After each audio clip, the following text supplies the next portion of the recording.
those are 2x6s. This is where I want to start. Nothing but goo on the side of the road. Dang. Oh, Johnny was heartbroken. Oh my goodness.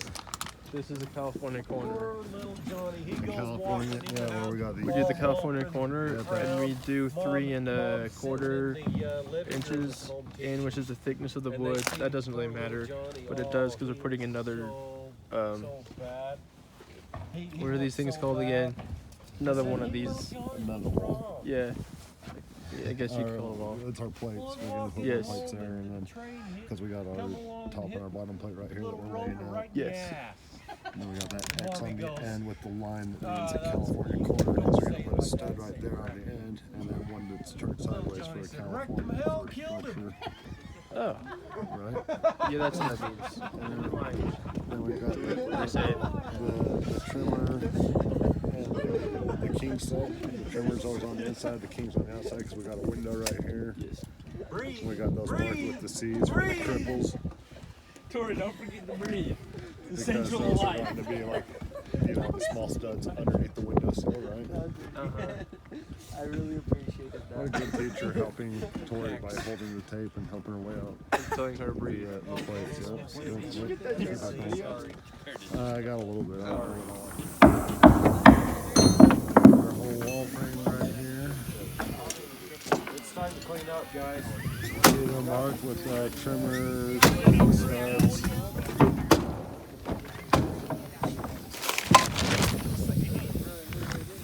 So on the blueprints, it's a 4040 window, which means it's 4 feet wide by 4 feet tall.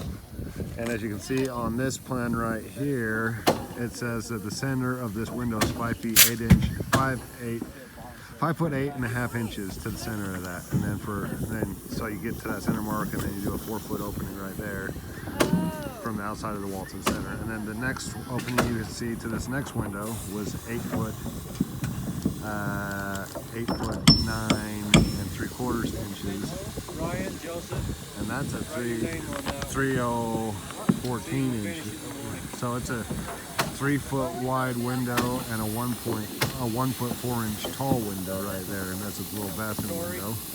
You And then then you can see to this next window opening right here is a 9 foot 5 opening to the center, and then it's a 2 foot 6 wide window and 5 feet tall. So then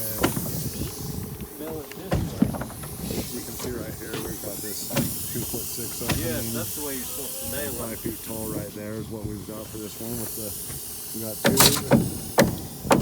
two 2x10s right there for the header, Belt should be on the 2x6 inside. on that for the steel plate for the bottom of the header. That's also the steel plate.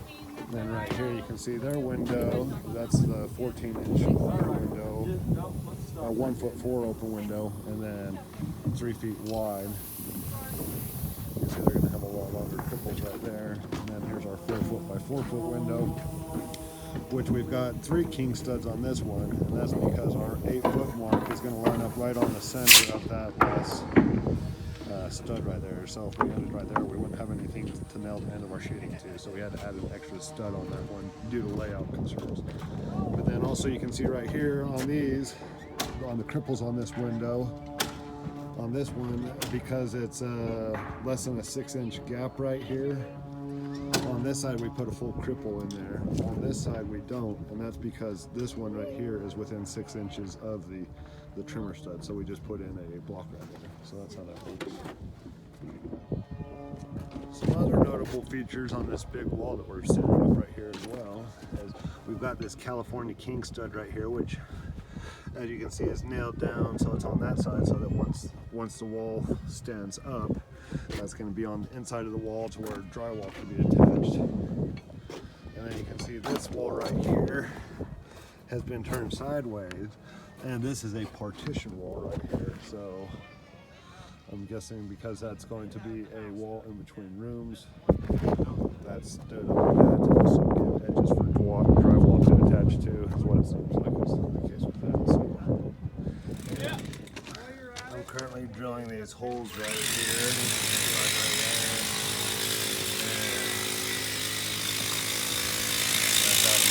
Now,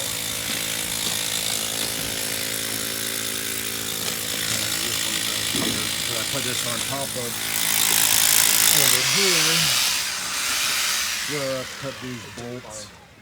We've trimmed down this header a little bit, and now we're going to fit an eye joist in from the edge of the floor joist to the edge of the floor joist. So we're getting ready to put the sheeting on this wall. So they've gone along and we've snapped this 5.5-inch chalk line, and they went along this whole wall and put a 8-penny nail in between every other stud in order to tack it down all along this whole entire wall. Then right here, once we got that done, we snapped a chalk line that's 3/4 of an inch up. Window right there. And that's so that when you See how I put a core when right, we you set got, this wall down on this, we're gonna have a gap right sheeting here. right You'll be able to put another sheet, another sheet that's going to connect right in between there and right here at the fountain, and it's gonna tie it all You saw together. how I, oh wow! And so we also use this line to line up all of our sheets. You just tack one corner, tack the corner, tack your other corners, and tack your other corners. We're tacking them all first to make sure that everything lines up and it's all square and everything. So and then these along this edge right here where they've tacked it in, that also helps us to be able to tilt the wall up without having to like tip off the edge or anything. So it serves all purposes.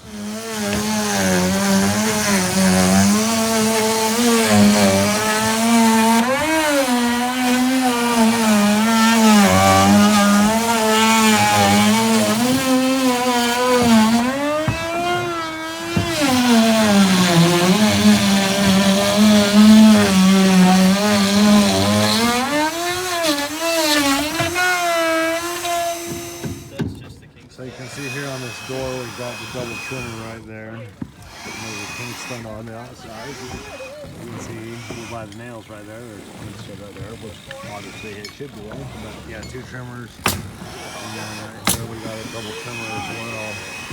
Because of the width of the door. You see Eddie over there drilling holes in the concrete. You can see one right there.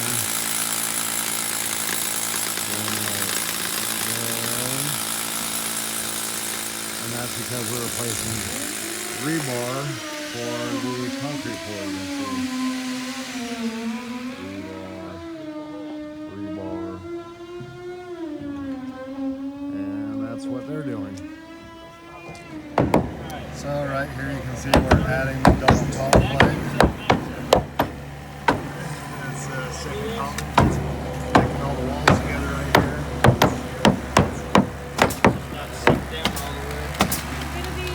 All the walls together well.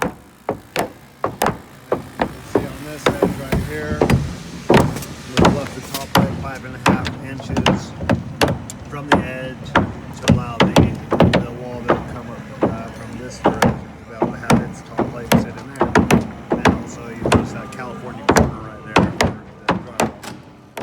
We're now replacing our temporary power unit. And we've got that joist in and output on there. You can see we've just put in a small section sheeting and sheet, and then it's just nailed and glued down. As you can see now, we've got our bottoms and top plates cut for the walls that are going to be going together right here.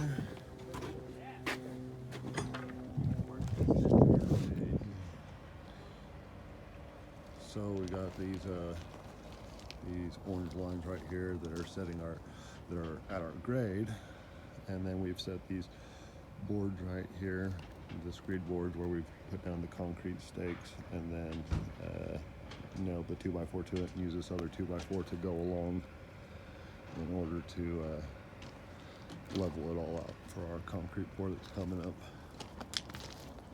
And then you can see we got these like metal sheets over here. I'm not sure what they're going to be used for exactly. Something to do with the front porch. Oops, dropped my safety glasses. But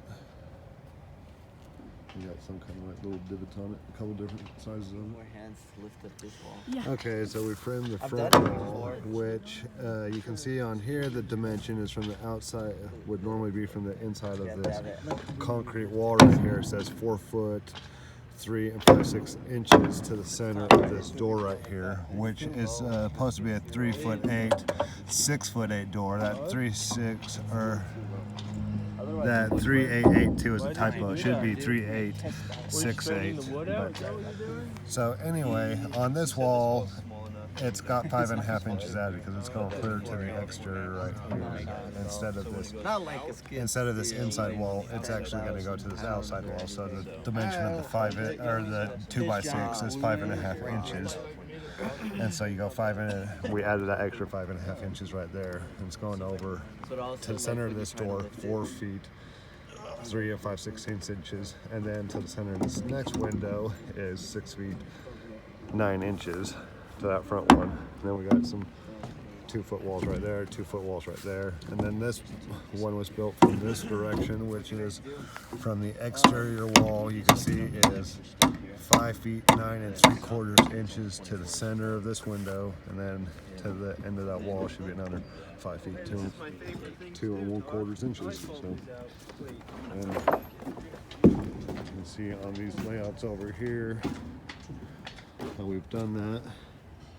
We've marked the studs right here, and we're marking these every 16 inches, of course, and then you mark to the side. So that is the X is the center mark of the stud, and that's the outside of the 2x4. So that's either 3/4 of an inches to that direction or 3/4 in that direction. But obviously it's 3/4 that direction because we put the stud on that side. So again, we got the king studs marks, trimmers.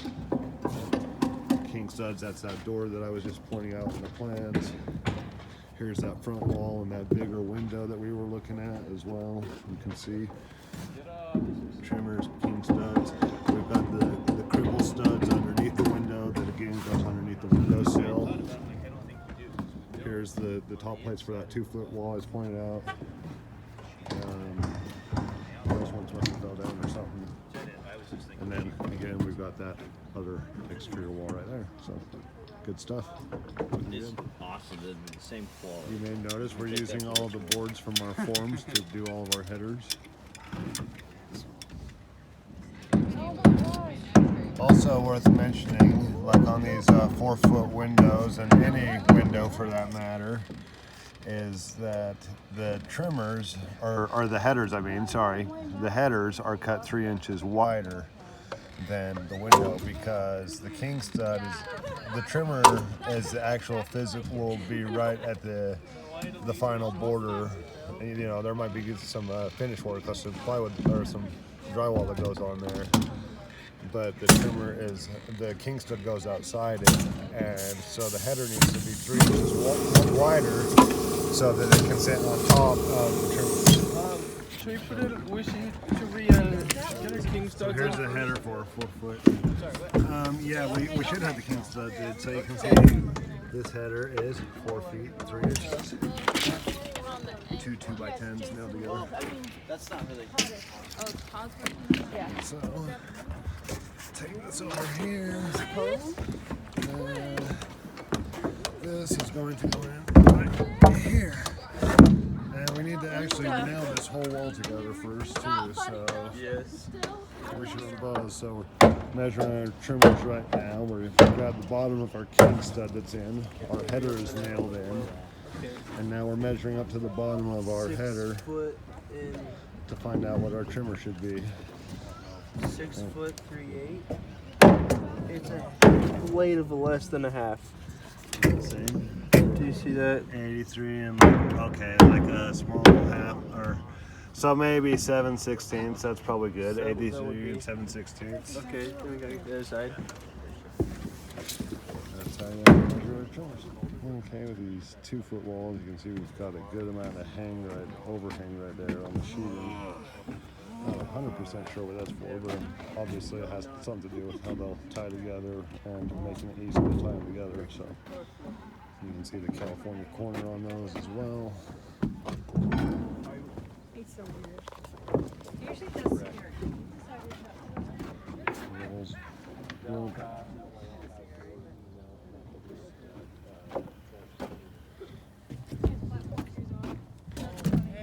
right on mark right there, that arrow 3/4 inches from the bottom. We're gonna pull a chalk line along the whole bottom plate to line up our sheeting. Before we do that, of course, you can see we've hammered in a nail right there near my finger where it's pointing. We've hammered one in over there in that corner. You can see that hammered in there. Some of those could use a little room for improvement, but I'm sure they'll do fine. But anyway, we lined up the wall exactly where it's going to tip up from. We've got our chalk line, of course, on the sheeting right there.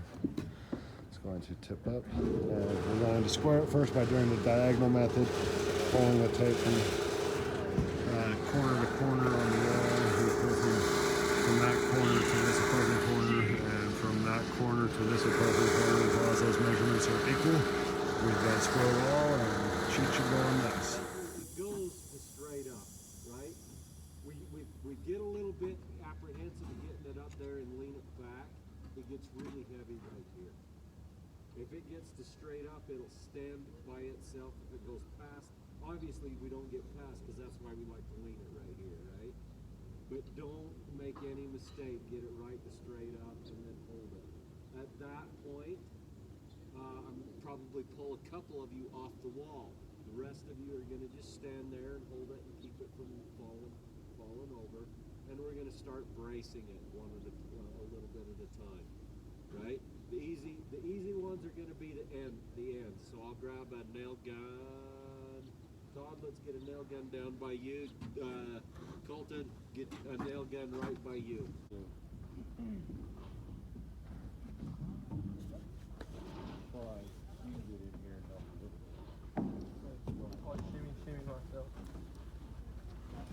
Are you ready? Okay, 1, 2, 3. Keep going, nice and easy. Keep going, keep going, a little faster. Keep going. Straight up. It wasn't too bad, was it?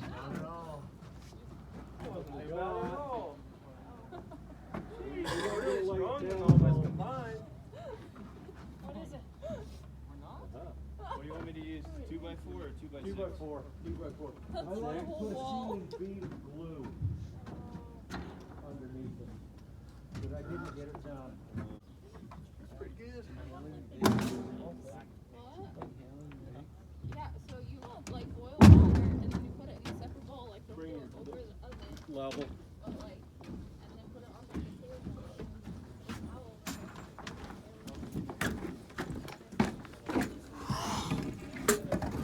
Exactly. I have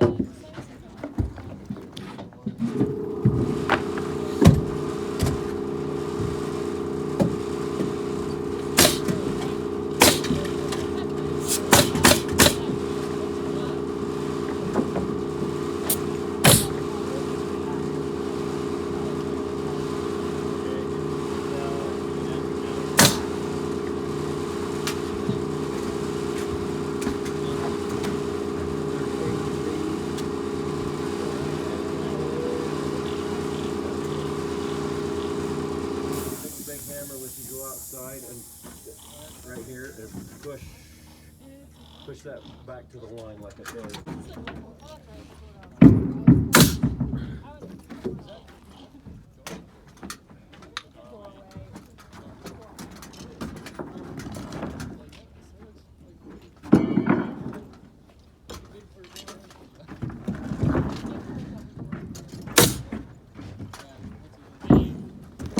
Catch up for our neighbors. Yeah, we're doing it.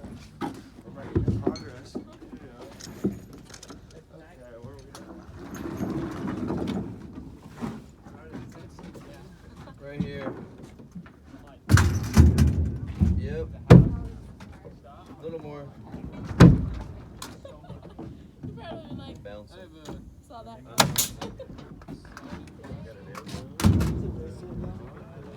I do. Yeah, that's fine. Okay, let's see. We're gonna go right here where our Good.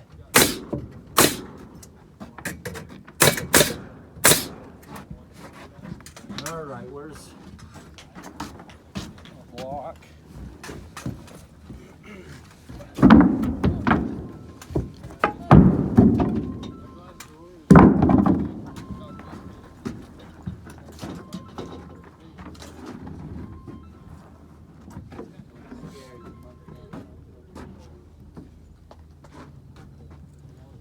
Hello. Hey, how you doing? Are you able to? Yes. Oh, that's all right. Do you have time to pump for me next Friday at 11:30? Okay, put me down. Obviously, I'll do some double checking like Thursday or something. But we're gonna pump 14 yards up into my garage. In Quite a bit. Go ahead. Hold the top in, guys.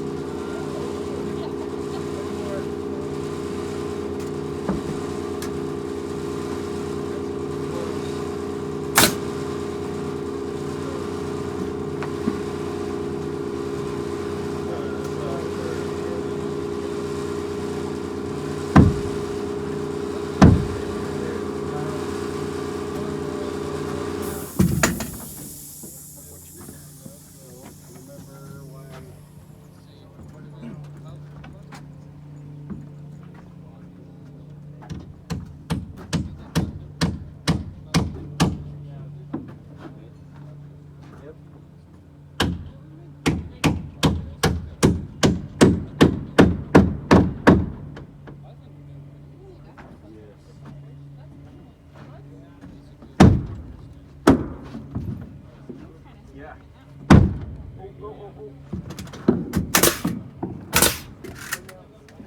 We got bullets.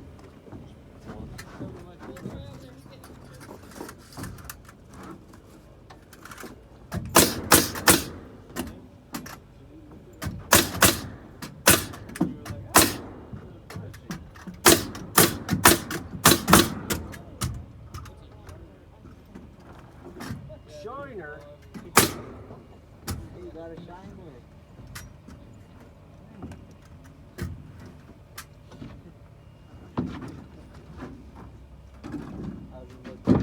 top needs to come maybe 1/8 quarter of an inch. Into me. Yep. That's good right there.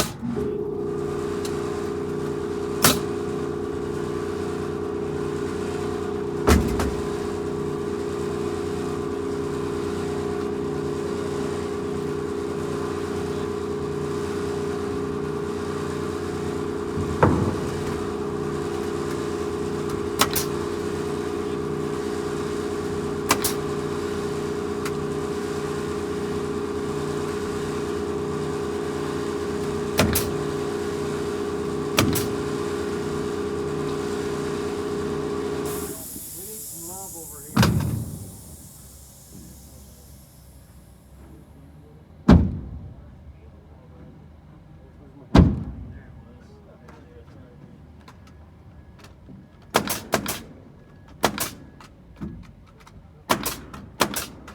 So when I nail this down, I want to have at least 3 nails in a stud bay, but I want to nail down into something solid. I don't want to nail just into the OSB.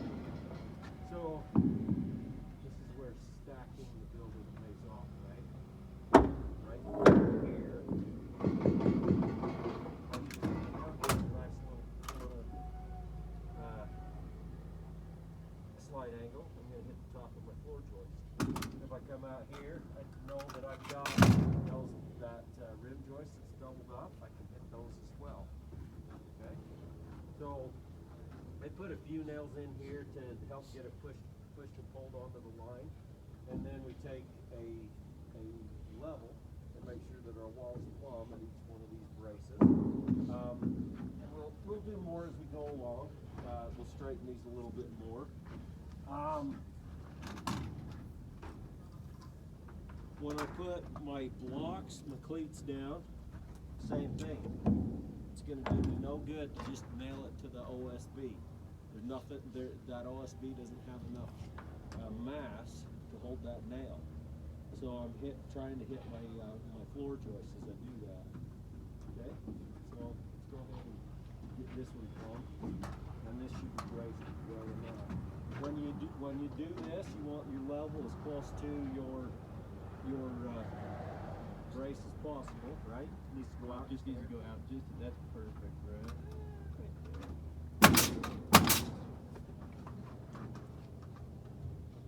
Okay. So, great. Let's get a couple cleats right here and start stacking that stack of 2x6s right here. Put up the floor right here. Moving into our stairs. You can see how this 2-foot wall has the sheet. It has overhung on that corner right there on the outside. It's right up on this 2x4 back here. That's where that sheet's overhanging to.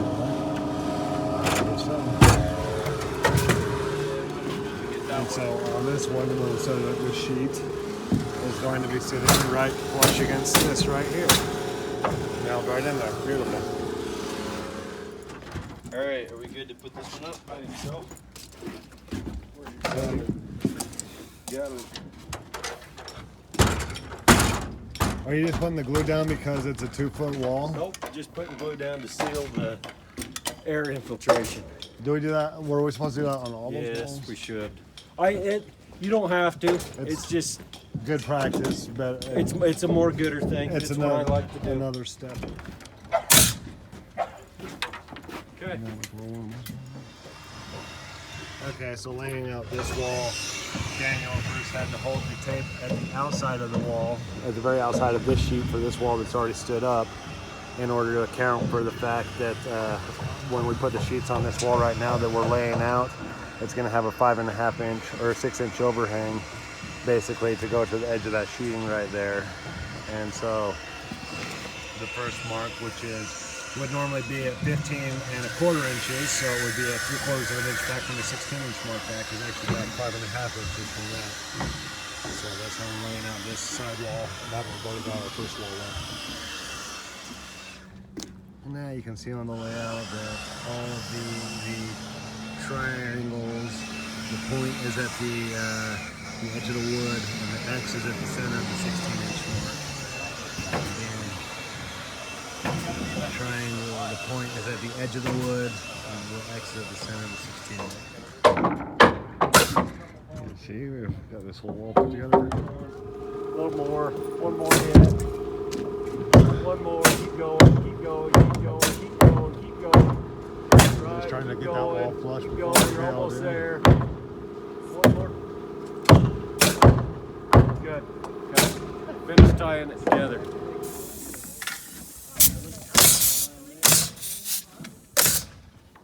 Good job, Daniel.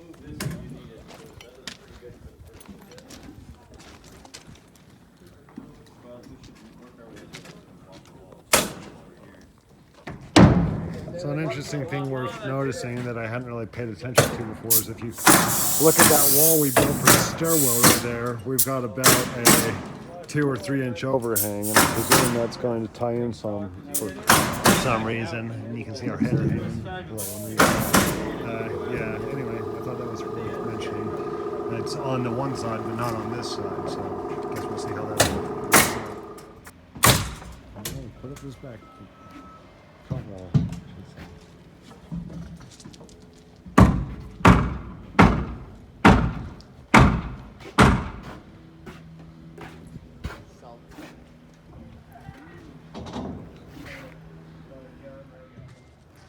You can see right here these 2x6s against our concrete that they've set that to grade. And that's going to be for our concrete pour. Let's see what we've done on that other wall over there, or on that other garage. You can see with the nailing patterns on these walls that we put nails in there, the studs, because that way the nails are going down and they'll grab into the joists, and then the ones along the back will grab into the rim joist. So that way we're actually grabbing meat, and that's how all these are. We've got every single cavity nailed towards the stud, towards the joist and towards the rim joist. And then you can see on these bracer walls as well. If you notice, it's lined right up with that stud as well to give it structural stability, actual meat. And again, same thing with this one, lined right up with the stud. And again with this one, lined right up with the stud. And then over here, like when I was talking about the gap from the bottom of the wall to the rim joist, you can see right there how we've got this little gap right here, and then this little lip right here. So we should be able to put a sheeting right perfectly along the whole wall, basically, along this whole joist. So, and tie the walls to the foundation.